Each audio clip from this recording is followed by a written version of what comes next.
is author and co-author of several books, edited by National Geographic, and the 6 Principles lead writer and student editor. She's here today to speak about Redesigning ELT with the 6 principles. Please join me in welcoming Deborah Short.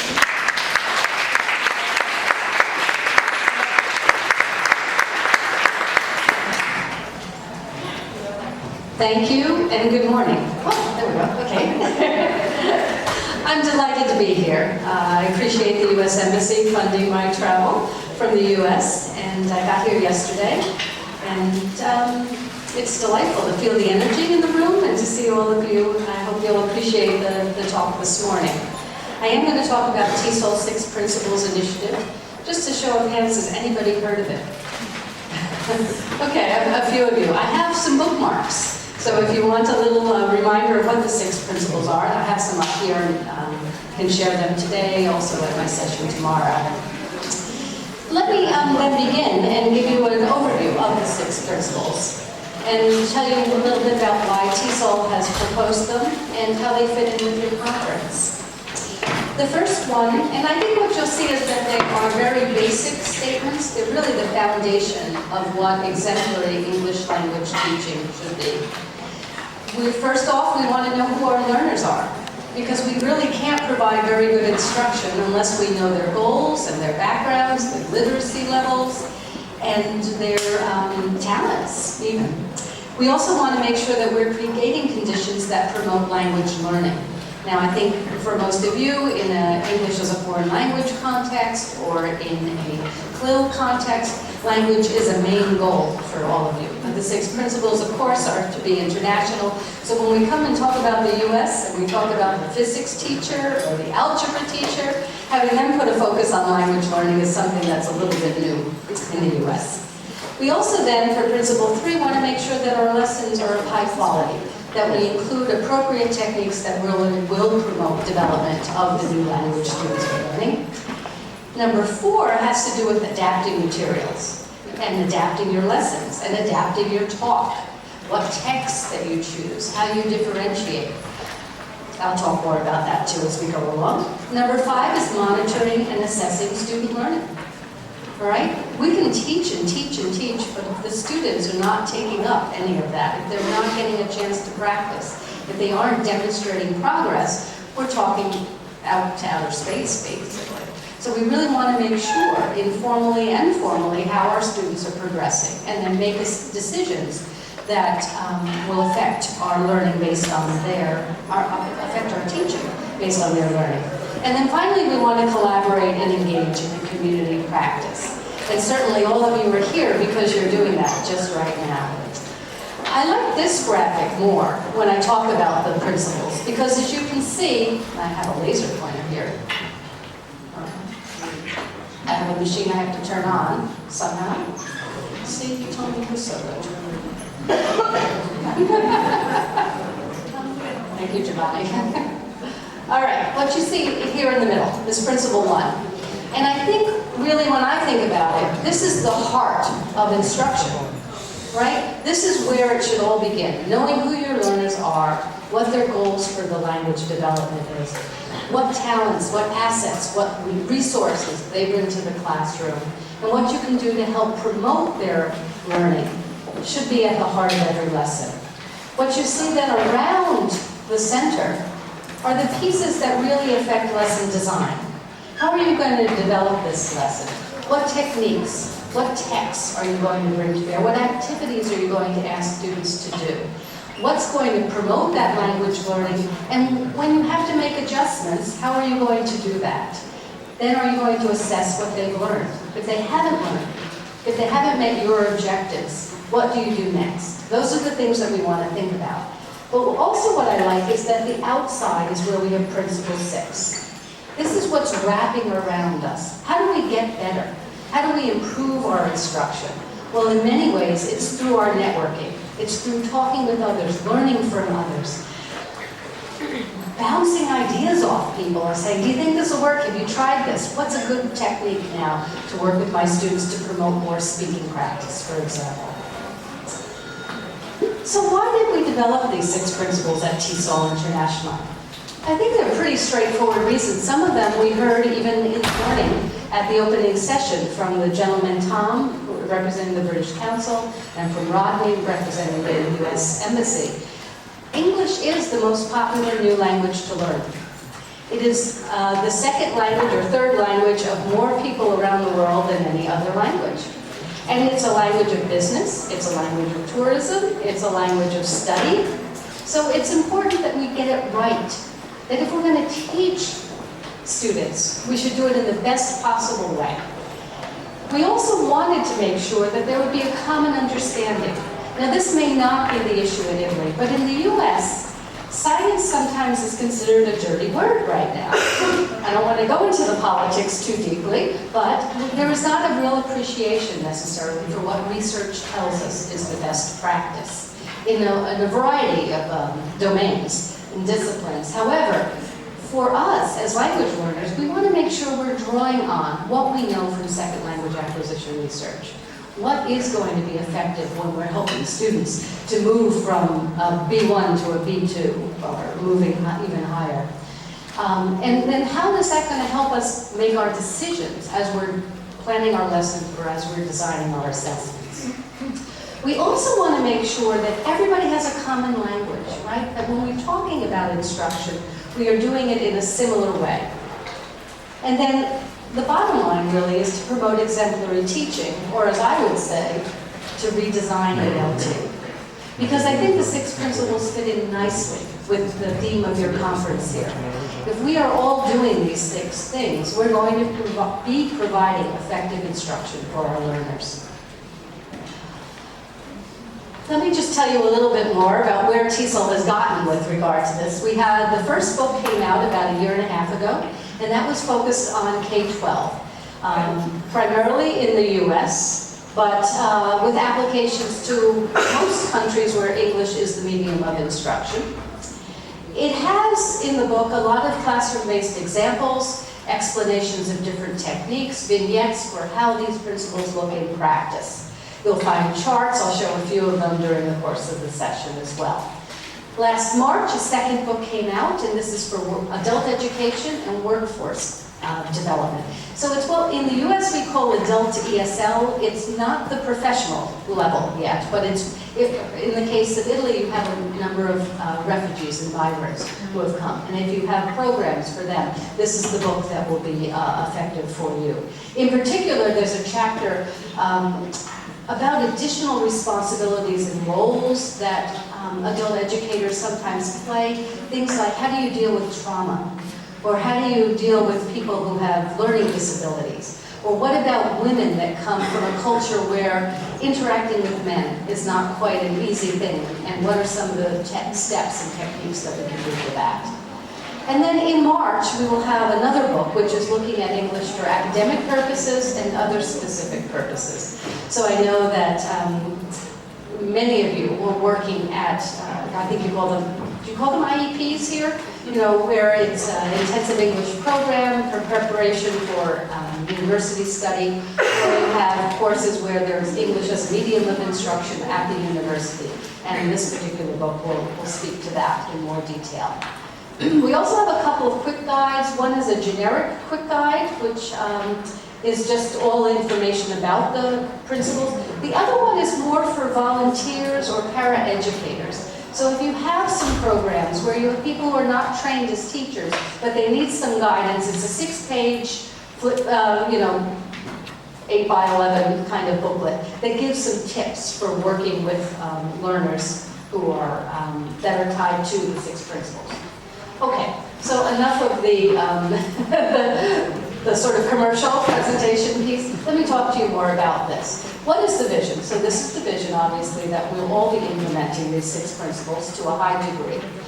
And it taps into a vision that TESOL had back in 1997 when they wrote the first standards for English as a second language that were highly used in the US. And that's that knowledge of more than one language and culture is advantageous for all students. We firmly believe this. I believe everybody in this room believes this. It would be unusual in Europe in particular not to think that bilingualism, or in fact multilingualism, is a bad thing. Indeed, we all know that there are major benefits for being multilingual. We also, some of you may be familiar with the action agenda that TESOL put out 2 years ago, looking at the future of the TESOL profession. It was the summit for the future of the TESOL profession was held in Athens, in Greece, back in 2017. And it really looked at what do we do as educators? How can we be more active in our profession, more advocates for ourselves, making sure things like you don't have to be a native speaker to be a teacher of English, you have to be a proficient teacher of English. And other kinds of things that we are promoting more common understanding of what's best for us as educators. With regard to redesigning English language teaching, these are some of the key things that we feel are very important. One is that the curricula are going to be relevant for our learners. We don't want to just have off-the-shelf traditional kinds of curricula that don't speak to the ways that our learners are using English today. We also want to make sure that as specialists we are recognized. And I have to ask, is anyone here in the room working in what we would call the public schools of Italy? Okay. Yeah, okay, a lot of you, most of you? Okay. So are you recognized as an expert for language development? Do you feel that you're... Okay, well, I'm sorry. I was hoping that maybe here it would be a little bit different than it is in the States. But this is really important because we do have expertise. And as more of our schools are adding more English in the classrooms, or they are looking at CLIL situations, we should really be the people who are tapped for helping to understand what is the best way to promote second language learning. The other piece is really a little bit related to what I said earlier. Our policies as well as our programs should be designed with research in mind.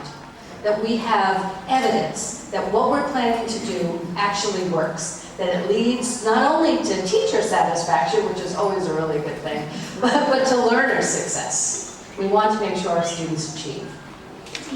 And then we also have a vision, and I think there isn't a statement here that you would not agree with, but I think it's nice to have it out there, right? To say this is what we believe.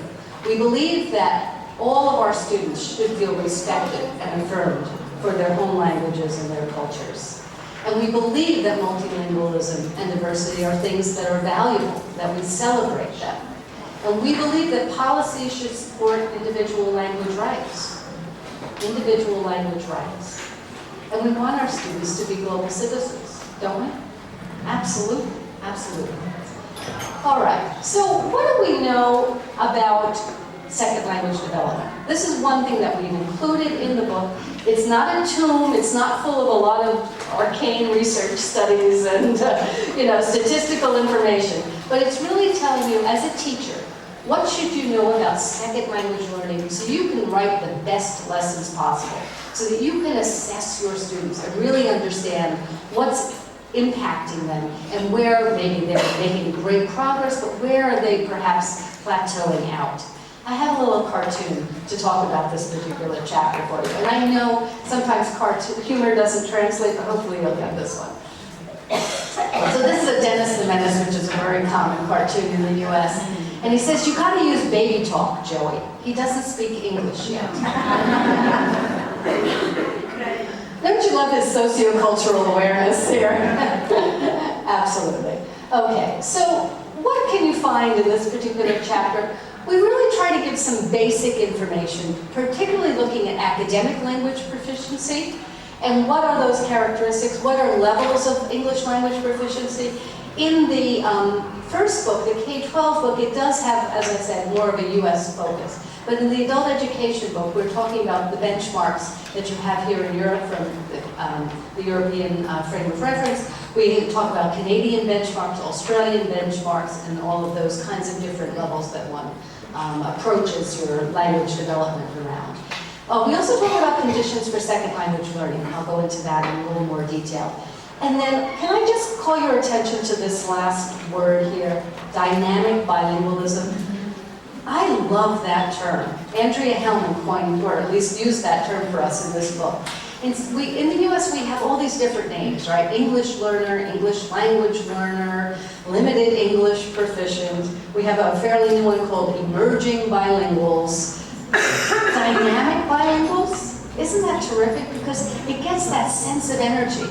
It's showing that you are using the language and you have some agency over which language you use and when you use it and how you are more dynamic with it. So if you take nothing away from this talk, take away that phrase, dynamic bilingualism.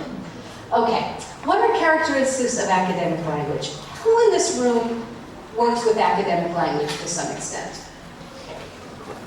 I'm sure most of us do in some ways, right? Even if it's just to help our students read. Do they read newspapers anymore? Read newspapers. But you think about it, right? Socially, you might have a young learner who says something, oh, the sun gives us food. Well, it sort of does, it sort of doesn't, right? But we might get a little more academic with it. The plant makes food from sunlight, right? You can see that change from one to the other. But then we might see the plant uses the process of photosynthesis to make food, which is more academic, what we might see in some of our textbooks.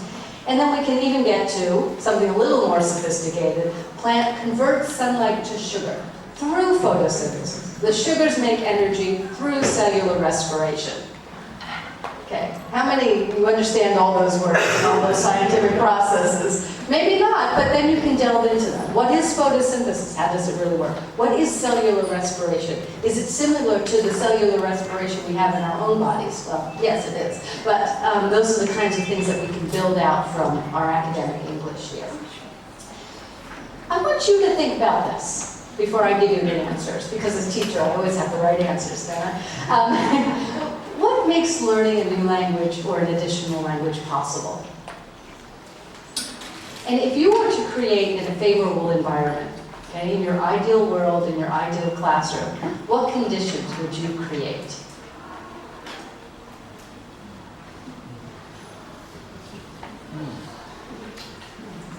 So turn and talk to a partner about that.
Next year. This is a topic. Create your ideal classroom. Let's do an action plan. This is so many. What I'd like you to do is hold on to your ideas and see whether or not you talked about some of these things. What are the conditions? So one of the things that we thought was important to identify what's essential and then what's beneficial. And then I'm going to ask you in a minute which ones you have some control over. But what's essential is motivation. That you are not going to learn a new language unless you have some type of motivation. Hopefully it's positive motivation. Then you're also not going to learn a new language if you don't have facilitative emotions, right? If you're really stressed out, you've been traumatized, you're hungry, you live in poverty, there's different things that can really affect you and so that you're not ready, you're not open to learning a new language. But if you have usable input and feedback, that's going to help you. That is essential to learning that new language. And then here's the other thing. It's not just practice, it's deliberative practice. It means that it's planned, that it's focused, that there's a reason behind that practice. That's what's essential to really learning. You can have intermittent connections and practices, and you'll learn some. But if you're going to learn well, deliberative practice makes a difference. What's beneficial? Well, whether or not the first language is related to the language that's being learned. It's easier if you are an Italian speaker. Anybody in the room speak Italian? Is it easy to learn Spanish? Yes. Is it easy to learn Mandarin? Not so much, right? Because it's not that similar. Even Hungarian, not too far away geographically, but a very different language. The first language skills. If your students are literate in their first language, that will help them immensely learning a new language. High quality instruction. Has anyone ever been in a classroom where the instruction was not high quality? Yeah? How well did you learn? If you were really motivated, right? If you really practiced, maybe you did. If you weren't, no, it's not going to make a difference for you. Avid reading, because you are engaging with the language through that reading is going to be very beneficial. Cultural knowledge, obviously. Prior foreign language learning, if you're on your third language or your fourth language, you've got it down in many ways. You've got those strategic methods of learning a new language. Having purpose and frequent opportunities, and having access to competent users of that new language. What's challenging, though, when we're learning a new language? Well, it may be that you have those socio-emotional factors that sort of ties into what makes it essential. You may have had limited formal schooling. Are any of you working with adults who have had limited formal schooling? Maybe they're refugees, for example. Not too common here. Okay, it is common in a number of other countries, right? If the learners have special needs, if they have learning disabilities, they can certainly learn a new language, but you may have different approaches that you take with those students. And if they're older learners, that sometimes can have an impact as well. So of these, which ones do you have control over?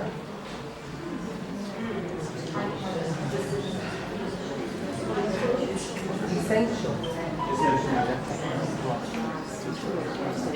Well, I would argue that the ones with the check marks are some things that you have some control over, right? You cannot necessarily stop any trauma someone has felt, but you can perhaps help ameliorate it, but you don't have a lot of control. You do have control over the instruction, whether or not you're encouraging avid reading, whether you provide opportunities that are frequent for the students to use it, whether you plan for deliberative practice, and certainly whether your feedback and your input are usable, right? Obviously, those are the things that we have some control over, and those are the things that the 6 principles are trying to promote. So just to reinforce the key, what's the key term I'd like you to remember? Right. Because one of the key things too about language is that it affects our identity, right? The more we know of the language and the culture, it can inform how we view ourselves, how we view the world, and becomes part of who we are. So we really want to think about how our first language can help us to that second language, and then we can become dynamic bilinguals.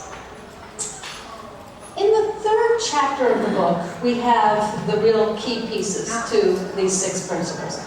How are we going to implement them? And I'll just take you on a quick tour of a couple of aspects for each principle here. So we'll start out with all the list of exemplary practices that you can do for these 6 principles that are illustrated in the book. I'm not going to be able to see this very well, but I'll break some of them down. The first one, knowing your learners. How do you know your learners? Do you find out information about them? Where do you get that source of information? And what do you figure out that they can bring into your classroom and raise, you can tap so that you can energize the lessons that you're doing? Well, with regard to this, what does it mean in your setting? Will anybody share with me what's one way that you learn about your students?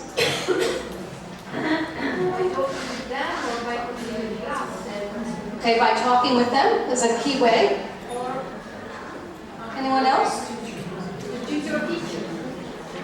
The teacher who, he's tutoring the students. Okay, so we have information from other teachers who are working with the students. You can ask them to write about themselves. You can ask them to write about themselves. Mini presentations. Have them give mini presentations about themselves, certainly. Do you do this consistently? Yeah. Yes, no, maybe? Okay. Here are some of the characteristics that you might want to find out about your learners. Again, depending on what their school level is, what their particular goals are. Often we can, if we're in a public school setting, we might have access to their records, see what kind of courses they've had, what their proficiency levels are because we have assessment data on them. But we don't always know what gifts and talents they might have, or what their interests might be. We may not know if their home language literacy level, particularly if they're an immigrant student to Italy, for example. We might not know a lot about their home language education. But all of this kind of information can help us choose materials that we have them read, the types of activities that we have them do. If we have young learners, obviously they often want to learn everything about English, right? Vocabulary and how to read in English, how to write in English, listening and speaking activities. Phonics lessons are very common when we're working with young learners because if they're not familiar with the sounds of English, they're working on those as well. Aviation students of aviation English, they have whole different needs, right? They're professionals. They're really focused on the vocabulary, on listening and speaking skills. You know, maybe they have to read some manuals, but what's really important is if they can talk to air traffic control, right? We really want them to be successful there. But we also want to make sure that they have problem-solving language, right? Again, very critical. But different needs depending on who our learners are. A fun way to find out about your learners is to have them just do a little foldable. Are you familiar with foldables? Right, just kind of a little technique. These are flaps that you would lift up. And you can ask them on a couple of categories. Who's your family? What kind of music do you like? What are your hobbies? And they can put it up and they can use photos or they can draw pictures or whatever you might have to do and list some of the things that tells you a little bit more about them. But they can also then use those as tools to talk to partners, right? You can do a mingle to music activity in your classroom, and they're sharing who they are to somebody else, another peer, another classmate. What about principle 2? So creating conditions. Obviously, we want to have a classroom where students feel comfortable taking risks, where they are eager to work with one another, with their partners, where teachers demonstrate that they have high expectations for these learners, that they really believe that they can be successful in the classroom. And then obviously as teachers, we can do what we can to increase motivation. So again, if we know that they're interested, for example, in the Grand Prix, then maybe we have some readings or we have some video broadcasts that tap into that for some of the students. What conditions do you have control over? Do you remember? If we just showed that slide a little bit earlier. So we have some control over motivation, the classroom environment, how we set it up, whether or not we promote risk-taking. I had a high school math teacher. You never wanted to ask her a question. You know, you ever have a teacher like that who just yelled at you because you didn't understand something? It's like, really shut you down, right? That's not what we want for our students. And we want to have a culture of collaboration. You also talk about your theme being talking about 21st century skills and collaboration, teamwork. Those are skills that are highly valued in the 21st century. What does a good classroom look like? So obviously you have ways that they're sitting at tables or desks so they can really talk to one another. You have a variety of materials for them to read.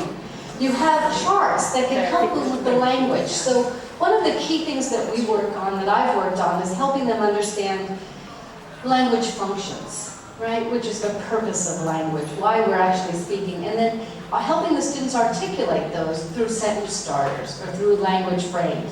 And teachers in the US put up these anchor charts where they'll just show, you know, here's the way that you can, if you don't, I'm sorry if you can't see this, but if you don't know how to understand something, here are a couple of phrases that you can use. Can you repeat that, please? What's your evidence for this? I'm confused about. Those kinds of things are reminders that would be on the walls. Objective and a language objective in all of our classes. The content is tied to the subject area. The language is what they can learn about language this day in this lesson. They might be learning how to write a comparative essay. They might be learning how to argue with someone. They might just be learning how to use the past tense of a verb. It really varies by the lesson, but there's a language goal along with a subject area goal. And I just wanted to share with you, this was a first grade classroom in Connecticut. And the students were studying the fall or autumn. And what the teacher did is she had a content and a language objective for this lesson. The content objective said students will be able to identify things to do, see, and smell in the fall. Okay, we're talking about 6-year-olds. And the language was they'll be able to discuss and write about the topic fall with supporting details. So really narrowing it down sort of, or focusing in on the academic skill, writing with supporting details. But how do you write as a first grader? Right? There's a lot of inventive spelling, obviously. We take this back off, but so they're learning to draw some pictures, right? And that's how they get their supporting details. They're drawing pictures about the fall, but the pictures are also, tapping into identify things to do, see, and spell in the fall. And then they're doing the writing,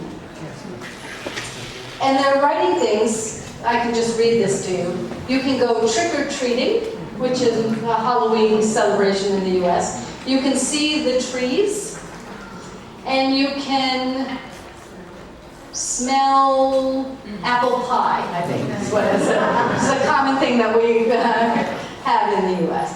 So those kinds of things, the kids know from their objectives what their goal is for the day.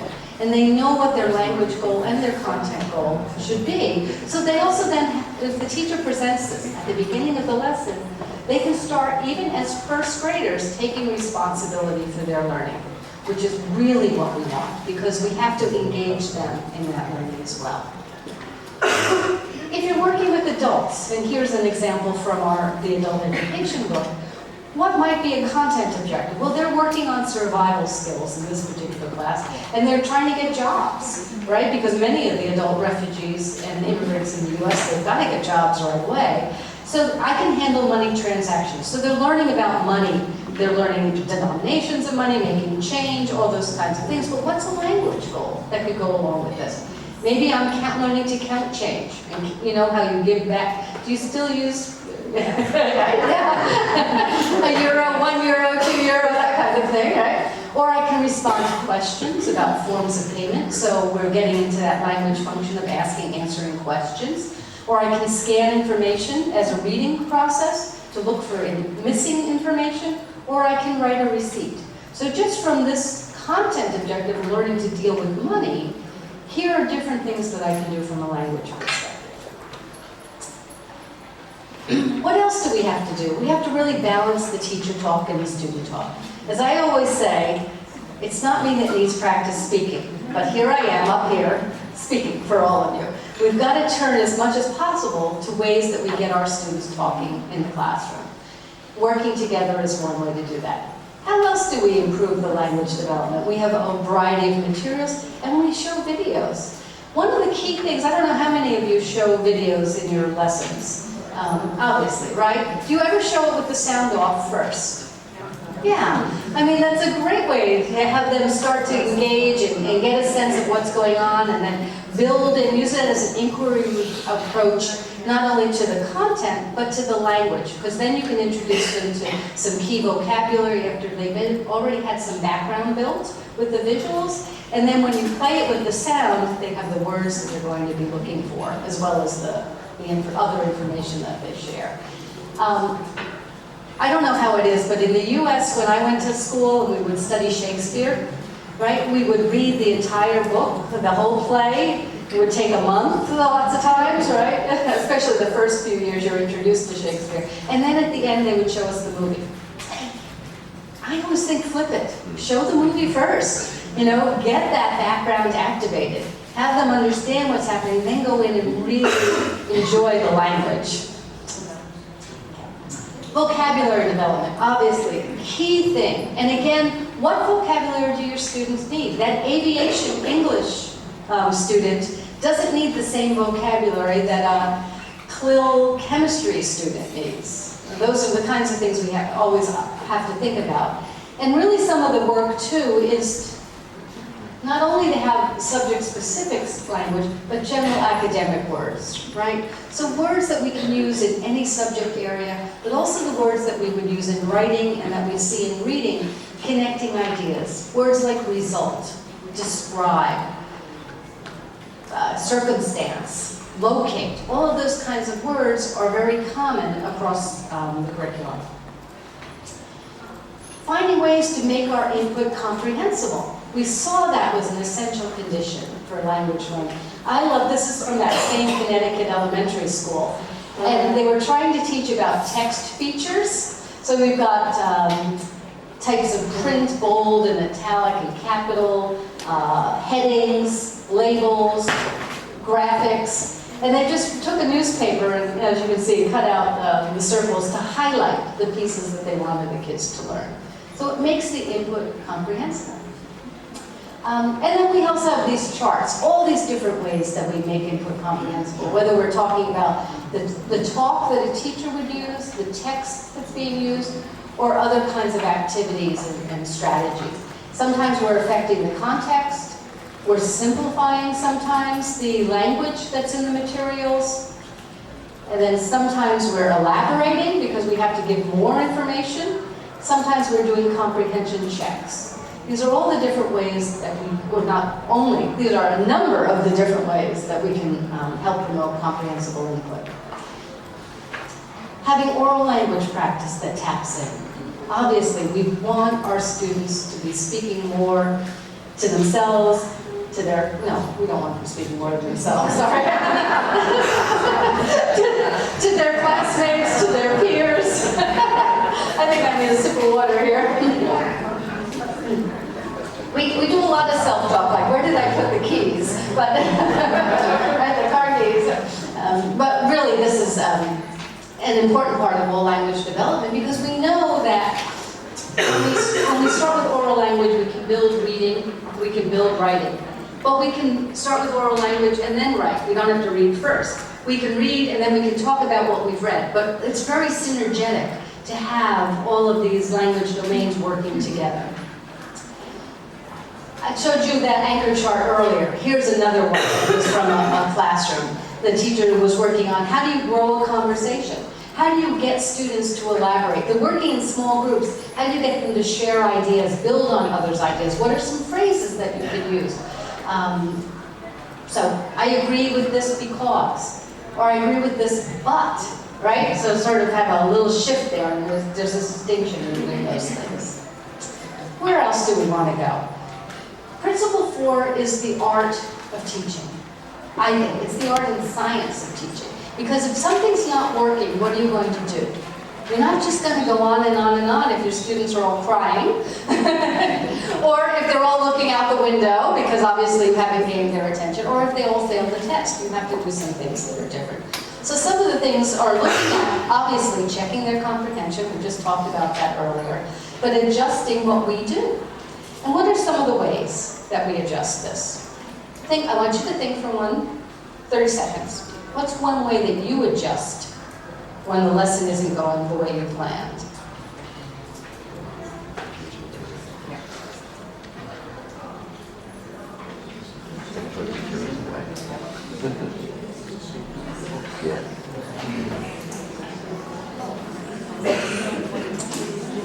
All right. How many of you talked about adapting the content or finding different materials? Anybody? Okay. How many about doing more scaffolding, more support for the language or the task that you want them to do? Differentiating the instruction. So some students might do one task, another might do another. Do you work on your pacing? Maybe you're just going too quickly, right? Or do you reteach? All of these are ways that we do that, obviously. So when we're working with writing, we might use scaffolds, right? Different writing scaffolds depending on the type of writing that we're asking the students to do. These writing scaffolds are also reading scaffolds. As they're reading, they can be recording information using these scaffolds to gather and to take notes.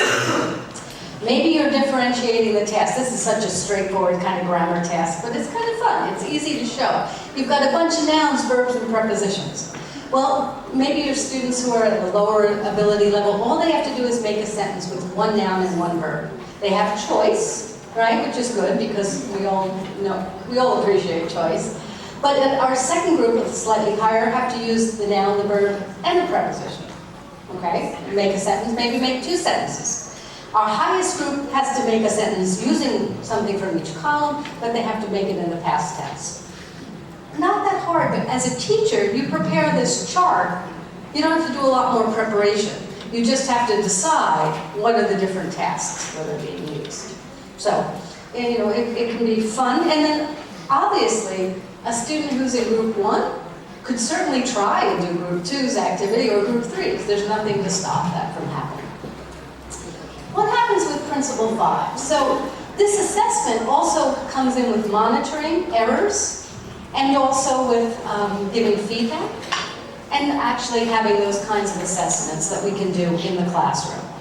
And obviously, if we're lucky, our assessments will support student learning.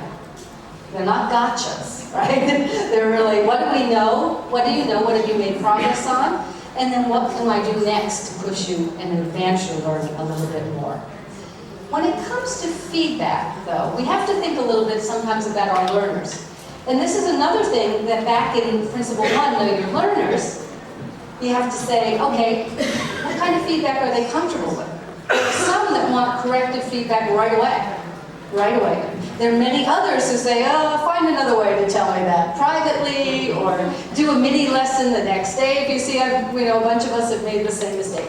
So there can be those explicit corrections. Teachers frequently will recast, especially if a student makes a mistake saying something orally. The teacher might paraphrase it or restate it using appropriate English. That's a very common tool. When we might prompt them for repairing themselves. And when I was teaching in the Peace Corps in the Congo, I was very young, and I was, not an experienced teacher, but the thing that used to drive me crazy was the third person singular S, right? And so I just would always show 3 fingers to the students. Remember, you put the S on, kind of thing. But that was my nonverbal cue. And looking at work over time, I wanted to share this with you because this was a student, how he was doing a research report in October. He was fairly new to doing research. I think he was a 3rd or 4th grader. And he was supposed to research what happens during an earthquake. Right? So he has his questions on the left side, and he was just writing his notes on the right side. That was his research report then. And then in May, he did a different research report. This was on an animal. And you can see that he's gone from just writing simple sentences in response to questions to crafting a paragraph. And I just have to read a part of this to you because it's about a leopard. One animal I know a lot about is a leopard. Its natural habitat is the desert. Not sure about that. But you'll recognize the leopard by its tan skin. It also has black spots. Pretty, simple sentences, but he's getting a lot of information there. A leopard eats warthogs, baboons, or an antelope.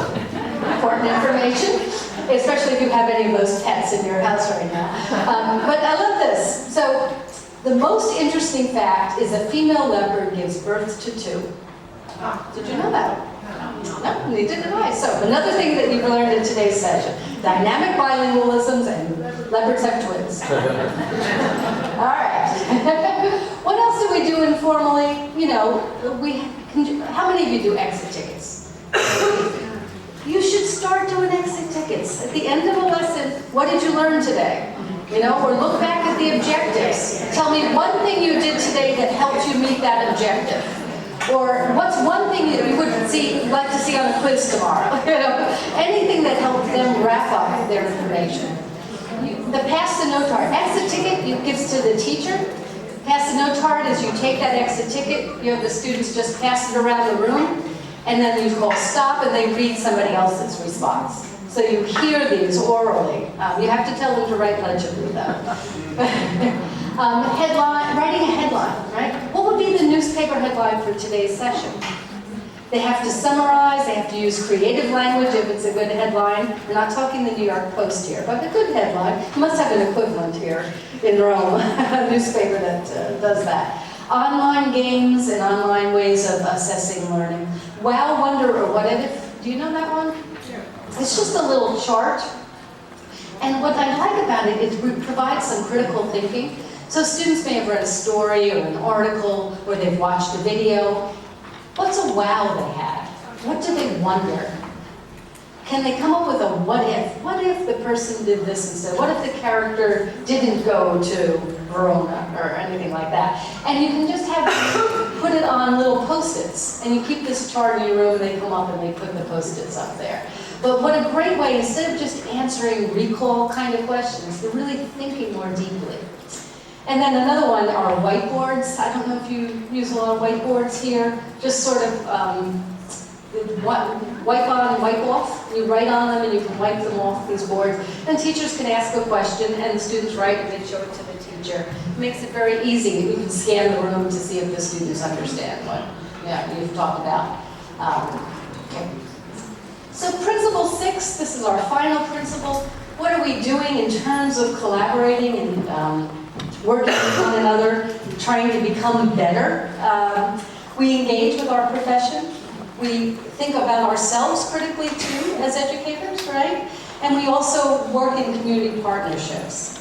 So within the 6 principles books, we just have an assessment checklist, self-assessment. You can see, am I doing these things?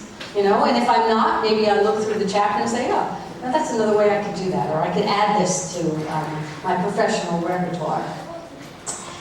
How else do you engage and collaborate? How many of you have ever done a book study?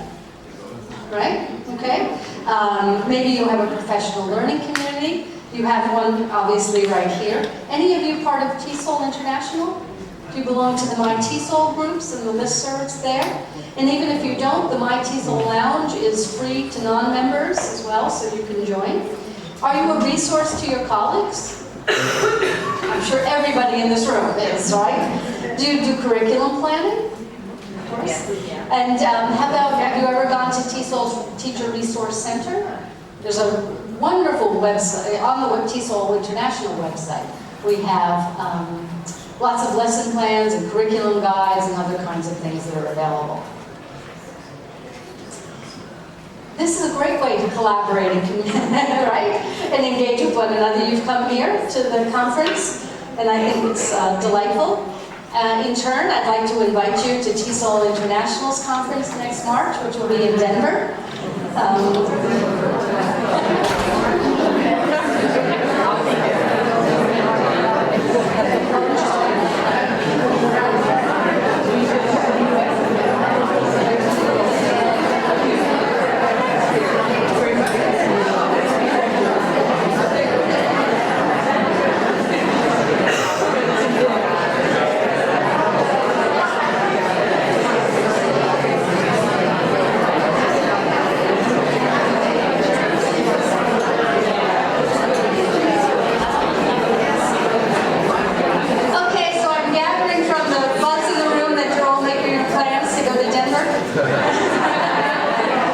Please do come.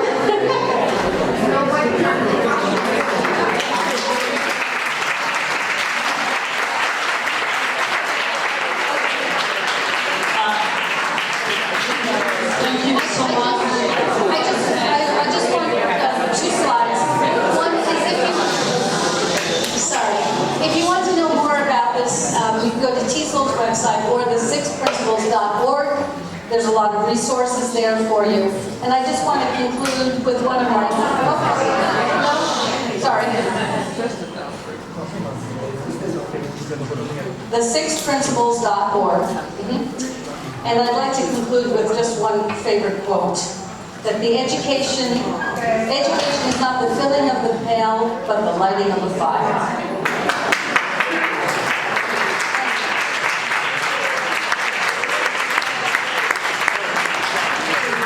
Thank you so much. We have really received a lot of